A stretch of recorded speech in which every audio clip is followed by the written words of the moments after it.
Bien, sigamos con el mismo ejemplo. Entonces ahora tengo el intervalo de 0 a 4. Ahorita partí en 2. Y saqué dos posibles sumas de Riemann de esa partición, ¿cierto? Ahora voy a particionar en 3. Y al particionar en 3 podría ser lo siguiente.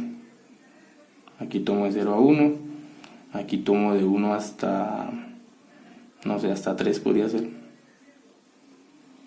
Así, ¿listo? Entonces particioné en 3 partes.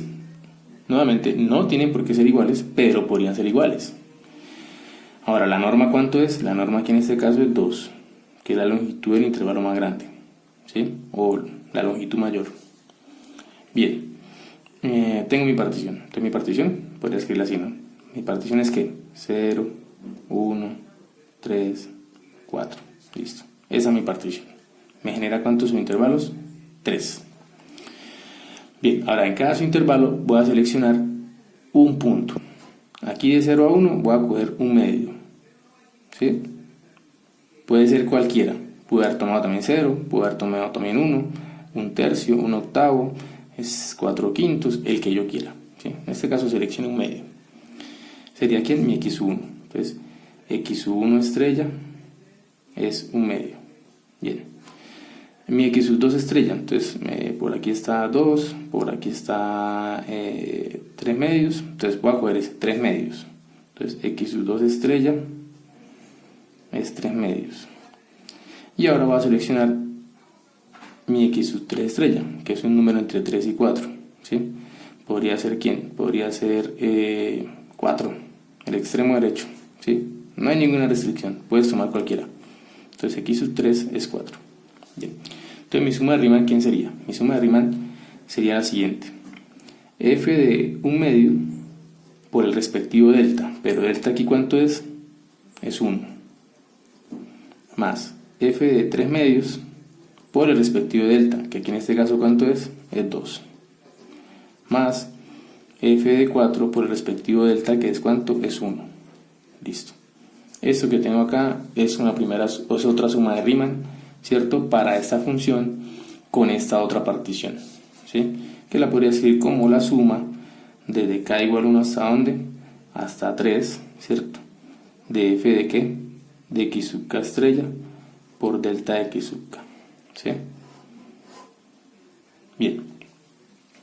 Y así podría continuar, ¿no? Podría particionar como yo quiera, seleccionar los x sub k como yo quiera y después ir calculando este tipo de sumas. Ahora, ¿hacia dónde va todo esto? Va hacia la integral de Riemann, ¿sí? La integral de Riemann, ¿dónde aparece? Entonces, yo podría seguir iterando acá, ¿cierto? Haciendo que, ¿qué? Que las particiones, ¿cierto? Cada vez sean más finas. Es decir, por ejemplo, aquí esta partición, tengo estos dos subintervalos, pero son intervalos muy grandes. Yo podría seguir haciendo lo siguiente. Tengo 0 hasta 4, 0, y empezar a hacer esto. Particiones todavía más finas, ¿sí? Pedazos mucho más pequeñiticos, pero esos pedazos no tienen por qué medir la misma longitud, ¿sí? Ahí es donde entra el cuento de la partición, ¿sí? De que sea arbitraria. Ahora, en la clase anterior nosotros hacíamos que n tendiera a infinito, es decir, al dividir por n partes iguales, si yo digo que n tiene infinito significa que empiezo a iterar, ¿cierto? Y el n va aumentando, es decir, el número de partes va aumentando. Pero como hemos definido la partición, ¿cierto? De manera arbitraria, no puedo utilizar el mismo concepto, porque si yo digo voy a partir, va a ser que n tiene infinito, entonces yo podría hacer esto.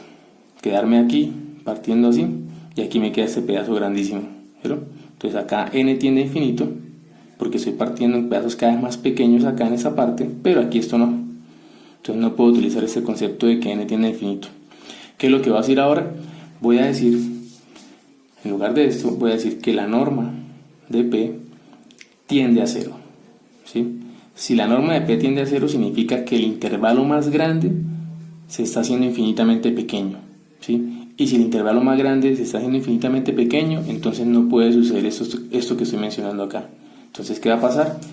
Que voy a tener particiones en las cuales se está garantizando que el intervalo más grande se hace infinitamente pequeño, o sea que esto se va volviendo al infinito, cada vez más fino, ¿cierto? Y en el infinito pues se va a ver puntual, ¿no? Entonces, ¿qué es lo que voy a calcular ahora? Voy a calcular esto, el límite cuando la norma de P converge ¿a qué? A 0 de esas sumas. Sumas desde K igual a 1 hasta ¿dónde? Hasta N. O sea, parto en N pedazos, pero en cada iteración hago que ¿qué? Que la norma se vuelva más pequeña todavía, ¿sí? Ahora la pregunta es, ¿qué pasa, ¿sí? En el límite, ¿sí? ¿Será que esto converge a un valor? ¿Sí? ¿Será que si yo empiezo a iterar, esto se va acercando a algo? Entonces, si el límite existe, decimos que este límite es la integral desde A hasta B de f de x de x, ¿sí? Y esto es lo que se conoce como la integral de Riemann, este límite que está acá, ¿sí? Por supuesto, si el límite no existe, si este límite no existe, pues la función no es integrable en ese intervalo, ¿sí?